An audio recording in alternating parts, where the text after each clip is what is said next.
It looked pretty good from where we were looking from our eerie vantage point up beneath the roof of the stand. I'm mystified, though, by the way that the pendulum swung in this game. Again, because it's a familiar theme. First half, in the game, but second best to Mexico. Second half, clearly the better team. So what happens in the locker room at half-time? I don't know, because I don't know if I've ever seen a trend like this, because usually when you've gone 4 games of being second best in the first half, you try to flip the script and try to change that. But you and I were there for Costa Rica and Columbus, and they needed a desk goal of the year type of situation to get them tied up into halftime. So whatever it may be, maybe it's the inexperience but youthfulness of the group. So maybe there's an energy there. I thought what was very impressive to me, though, John, is they kept going for it.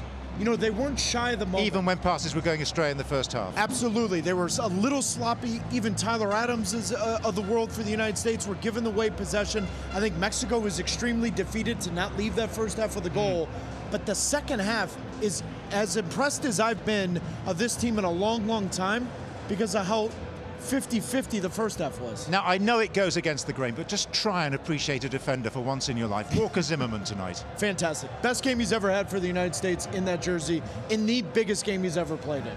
And I think what was very critical for Walker Zimmerman is, can you defend in transitional moments when you're isolated a little bit in 1v1 situations? In the Gold Cup, in Nations League, these kinds of situations we've seen, and even in MLS to a certain level, Walker Zimmerman has been exposed when he gets in those spots. He was fantastic, the best game he's played. He should be extremely proud, and he's put his name in a hat. Remember, John, the last round of games, he wasn't even initially getting called in. He got called in, played 2 of those 3 games. I thought tonight he was really good. And just in terms of the maturation, bearing in mind this is such a young team, average age just over 23, which other players caught your eye in terms of almost maturing in front of our eyes tonight? Weston McKennie. This is a player that was suspended, kicked off the team, and sent home. Yes. And Greg Berhalter said he's not done with the team, but this is a moment we're going to learn a lot about Weston McKennie.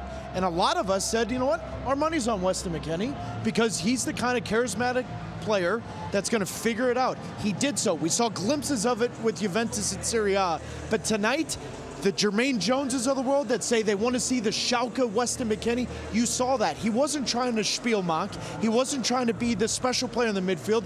He did his job, he did his role, kept it simple, and deservedly so got the second goal. Yeah, and I think our other thought at the end of all this is, quite apart from going top of the group at the midway point, what this does do is just takes a bit of the pressure off those away trips at the back end of qualifying to Costa Rica, to Canada, and of course to the Azteca to face Mexico. I want to talk big picture, but I don't want to be hyperbolic. Before the U.S. beat Mexico in the Nations League this summer, the U.S. had not beaten Mexico in a competitive match in 8 years. And now in 5 months, they've beaten them 3 times. Has the pendulum swung? Is the U.S. now the best team in CONCACAF, Kasey? This year, yes. This is still a very talented Mexico team, and a team that today, I think the point was right, that they were disappointed. They probably should have been a goal up in the first half. They didn't take it. And again, we saw a young U.S. squad continue to mature in front of our eyes. And to have that performance in the second half, to get not only just get the 2 goals, but really, Zach didn't have to make a tough save in the second half. And that shows a level of maturity that we wouldn't have seen even at the start of this qualifying cycle. Yeah, I think that, you know, when you see or when you hear us talk, like how we criticize this young group, right? But at the end, it comes down. They play against their top team and the top rival with Mexico, and they beat them 3 times. That shows that this team has quality and this team is good, you know. And today they showed it again. A sloppy start in the beginning. You were lucky that you're not going down.